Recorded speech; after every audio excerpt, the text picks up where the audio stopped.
Vamos nessa. Isso aí. Os ministros da primeira turma do Supremo Tribunal Federal decidiram por unanimidade manter o ex-presidente Jair Bolsonaro em prisão preventiva. A votação acontece ou ocorreu em virtual, no plenário virtual, uma sessão extraordinária e terminou agora de manhã.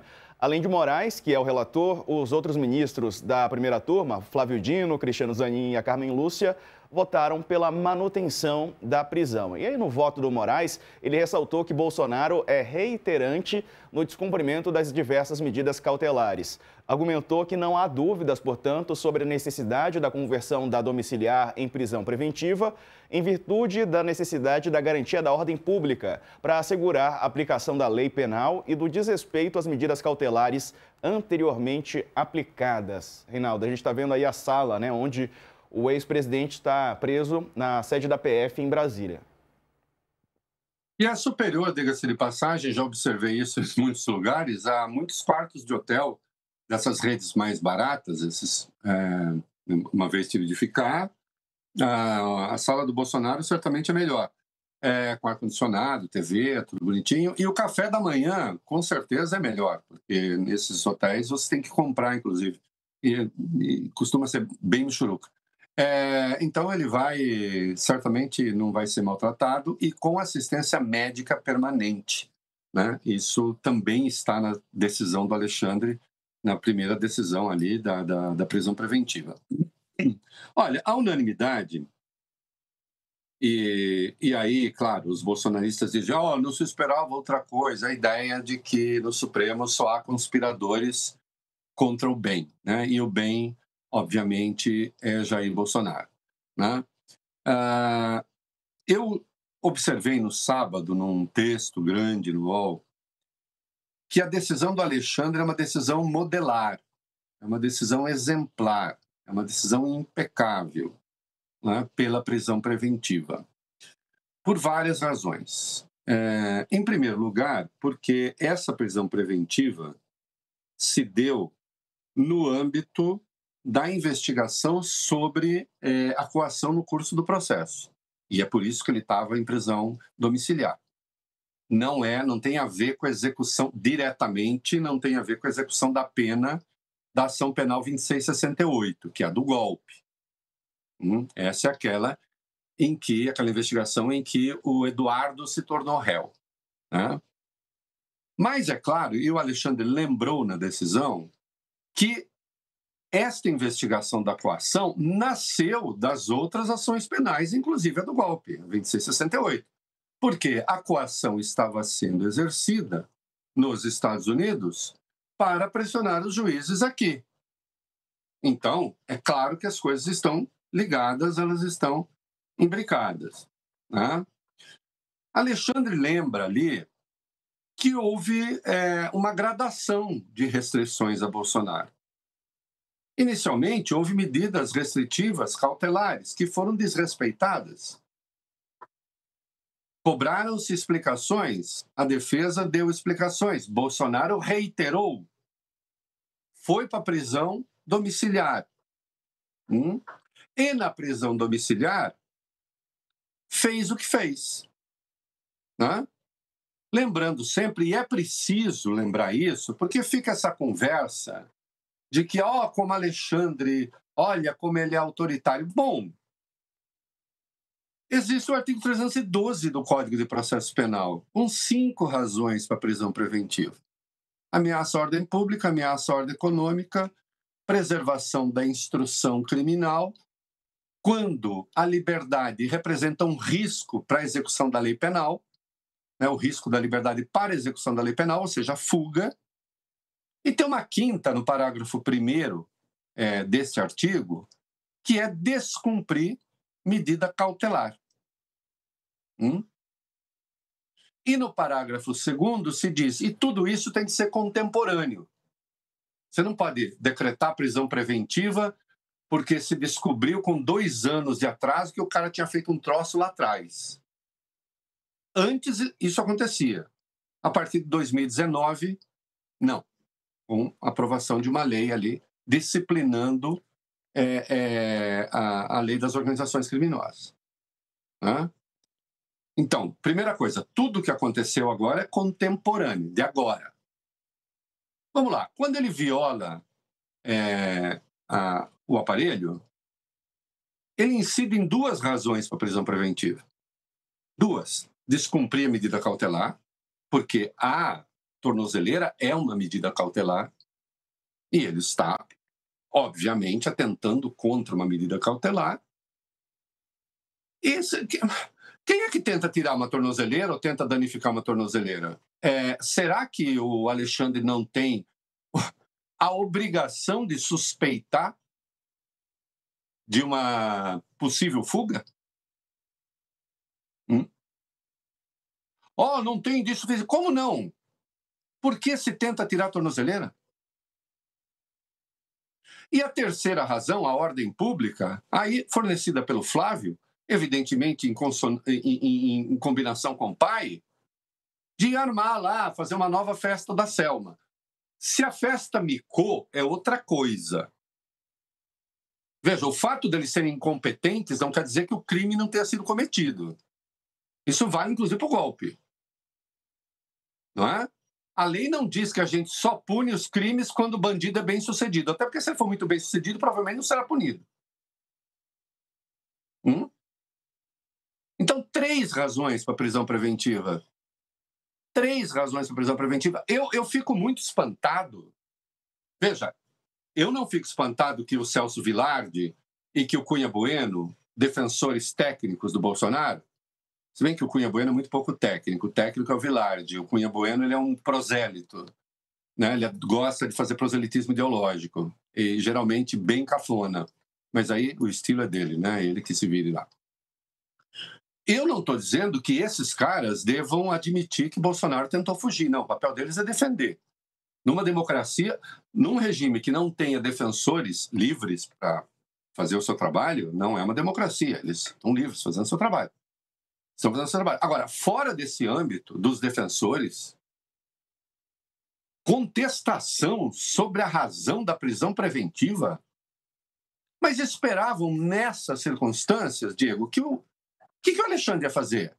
Falar, puxa, o senhor violou a tornozeleira, né? A tornozeleira feita justamente para monitorar a pessoa.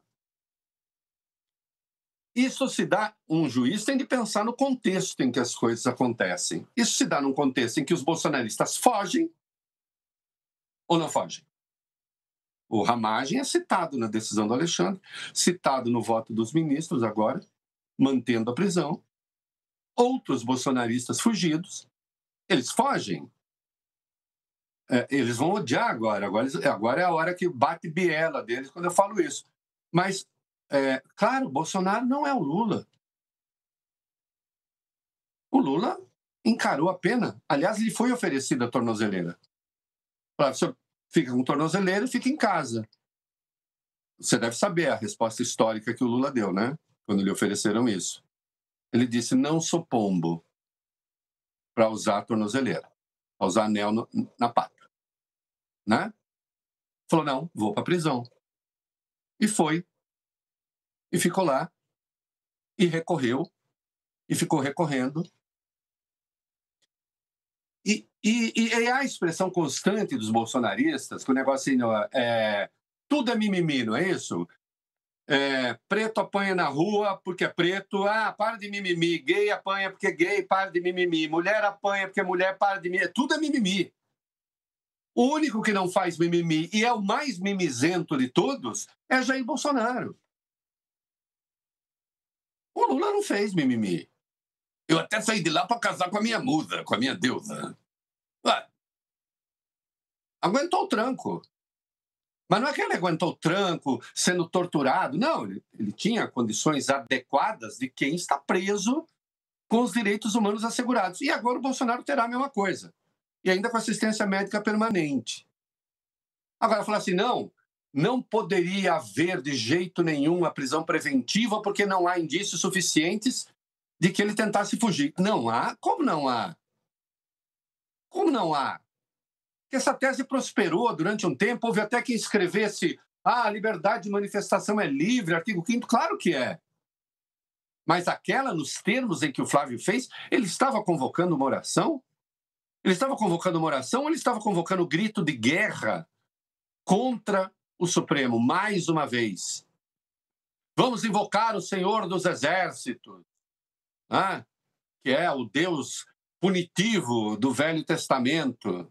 Né? Tem até um poema bom do Drummond que ele cita Manuel Bandeira, o Drummond diz: eu chamo meu Jesus Cristinho, como Bandeira chamava, eu não chamo o Senhor dos Exércitos. A nossa pátria não vai continuar nas mãos de ladrões, bandidos, ditadores. Quem? Esses são os ministros do Supremo?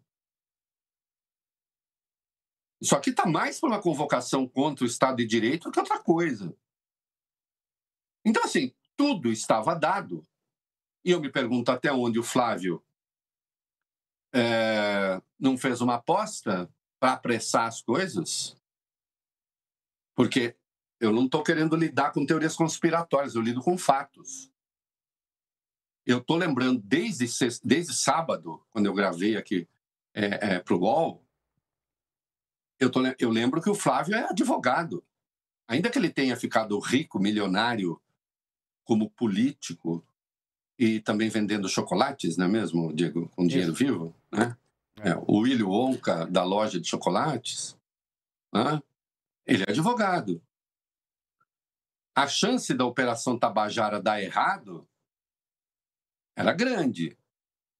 E dando errado, e vai ser um dos temas da nossa conversa aqui, você vai ter que apressar esse troço da sucessão na extrema-direita.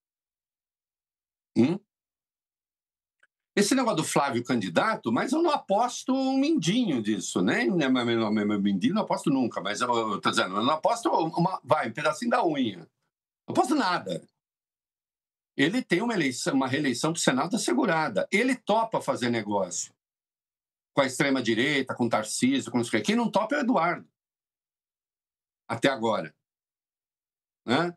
Então, me parece que, inclusive, um pouco eles tinham noção de que, dando errado, o Bolsonaro ia em cana. Como foi. Né? Porque, veja, a partir de agora está selado, acabou esse negócio. O bolsonarismo está vivo, continuará aí por muito tempo, infelizmente, mas o Bolsonaro, como carreira individual, já era. Agora, a questão é saber se o sucessor na extrema-direita se dá no âmbito da família ou fora da família. Né? Da família nuclear mesmo, de sangue, não da família ideológica. Né? Então, um pouco esse resultado era presumível. Né? E os ministros também vão fazer o quê?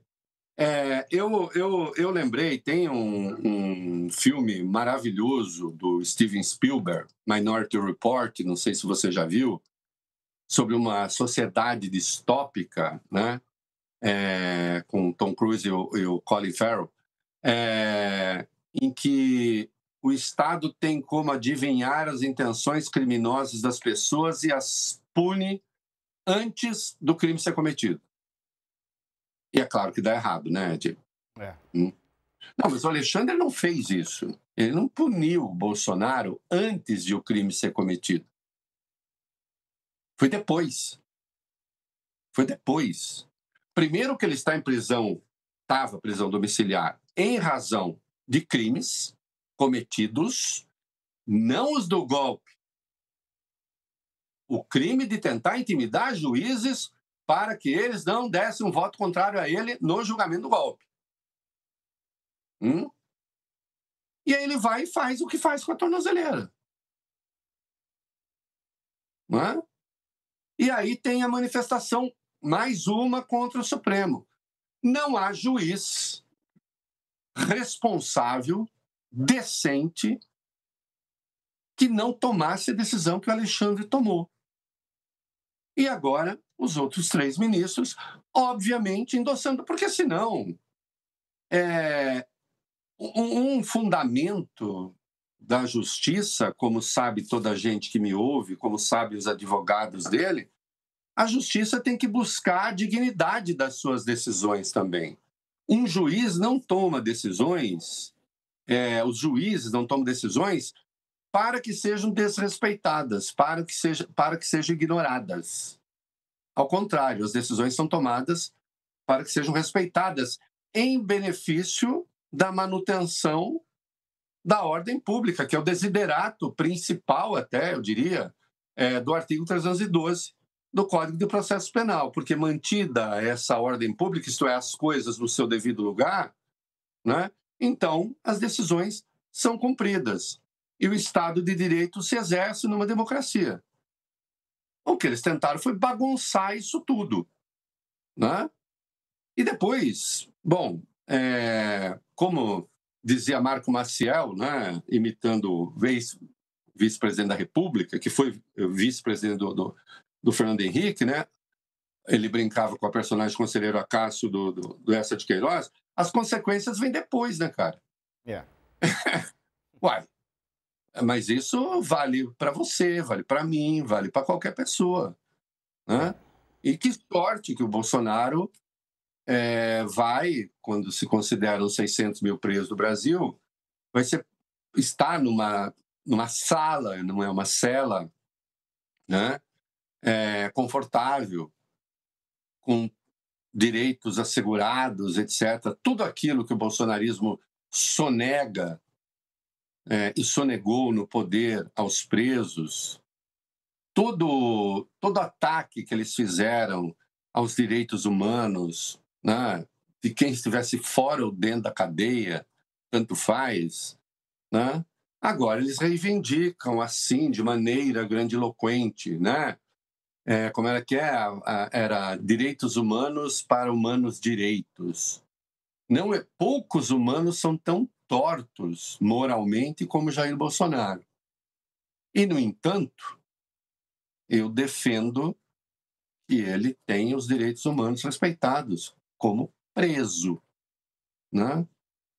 E acho que tem de ser regime prisional, havendo as condições para que ele seja atendido. Ele terá o que mais de 600 mil pessoas não têm. E com absoluta certeza os crimes que ele cometeu são muito mais graves do que da imensa maioria que está na cadeia. E o